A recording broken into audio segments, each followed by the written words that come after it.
संत नामदेव महाराजांनी सावता महाराजांचं वर्णन करत असताना धन्य ते अरण असं त्या अरण क्षेत्राला धन्य असा शब्द जोडला.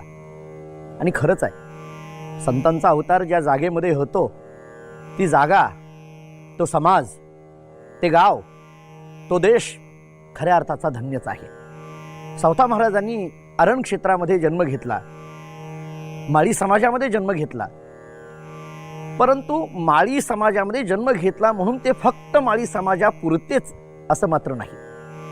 जरी सावता महाराजांनी एखाद्या अभंगामध्ये म्हटलेलं असलं, आमुची माळीयाची जात शेत लावू बागाईत, अशी भूमिका सावता महाराज स्वतःच्या मुखातून व्यक्त करत असताना, माळीयाची जात असं म्हणत असताना, मी ज्या समाजामध्ये जन्माला आलो परंतु त्या समाजामध्ये आल्यानंतर सुद्धा त्या समाजाचा विचार हा आध्यात्मिक दृष्टिकोनातून समाजाच्या समोर कसा आहे याचं चिंतन मात्र सावता महाराजांनी आपल्या चरित्रातून आपल्याला दाखविलेलं आहे.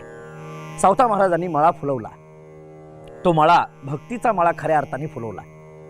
मित्र असं म्हणेल, भक्तीचा मळा फुलविण्याकरिताच खऱ्या अर्थाचा संतांचा अवतार असतो.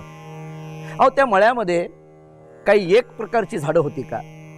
शेवंती असेल, जाई-जुई असेल, परंतु ती शेवंती तरी कोणती आहे? सावता महाराज स्वतः सांगतात, शांतीरूपी शेवंती आणि जाई-जुईची झाडं म्हणजे प्रेमरूपी जाई-जुई आम्ही आमच्या या मळ्यामध्ये फुलवलेली आहे.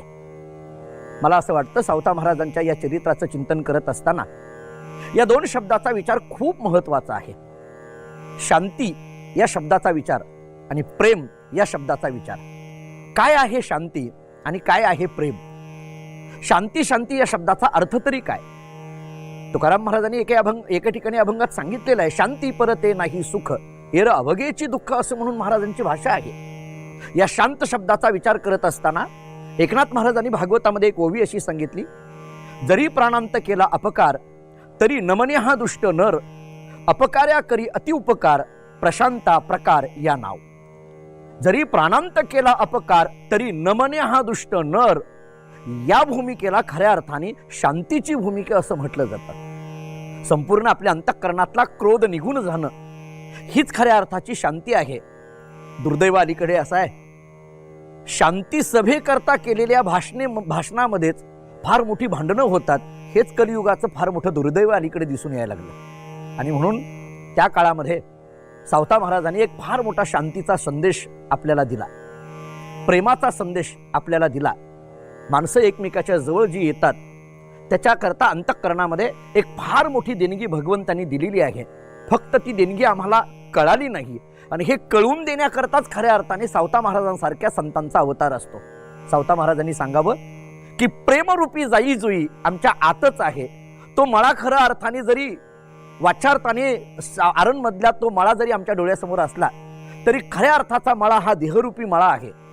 आणि या देहरूपी मळ्यामध्ये शांती नावाची शेवंती आहे, प्रेमरूपी जाई-जुईची झाडं आहेत, आणि ही खऱ्या अर्थाची फुलवण्याचं काम सावता महाराजांनी केलं.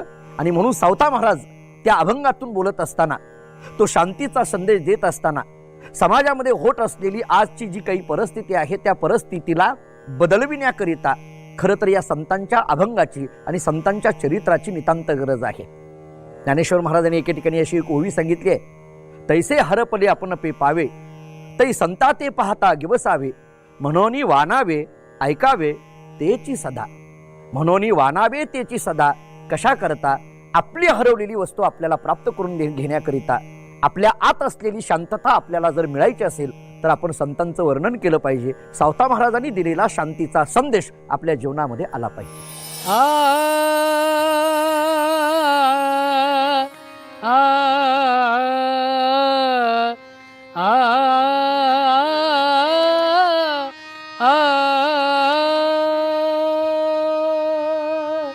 आमुची माळी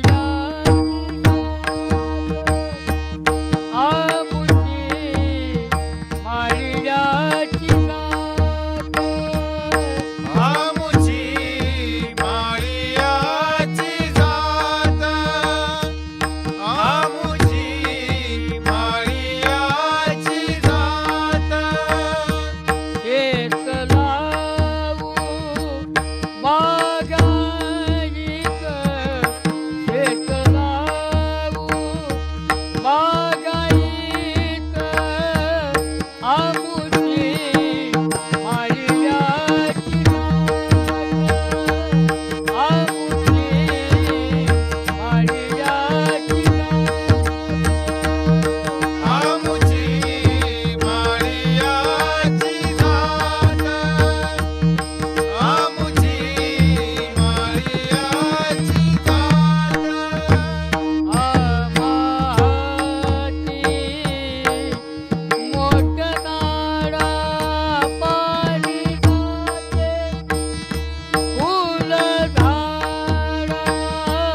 आमुची माळियाची जात, आमुची माळियाची जात. शांती शेवंती फुलली, प्रेमे ठाई तुई ज्ञानी. आमुची माळियाची जात, आमुची माळियाची जात. सावधाने केला मला, सावधाने केला मला, विठ्ठल पायी देखियला गोळा, विठ्ठल देखियला गोळा. आ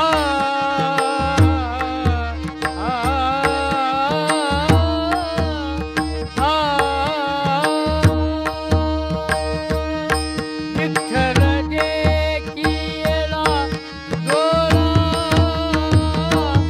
आमुची माळियाची जात, आमुची माळियाची जात. शेत लावू बागायीत, शेत लावू बागायीत.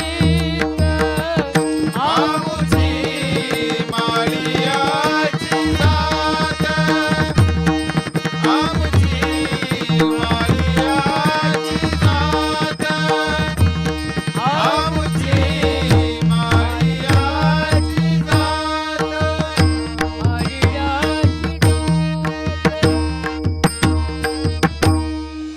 लळा लागला भक्ती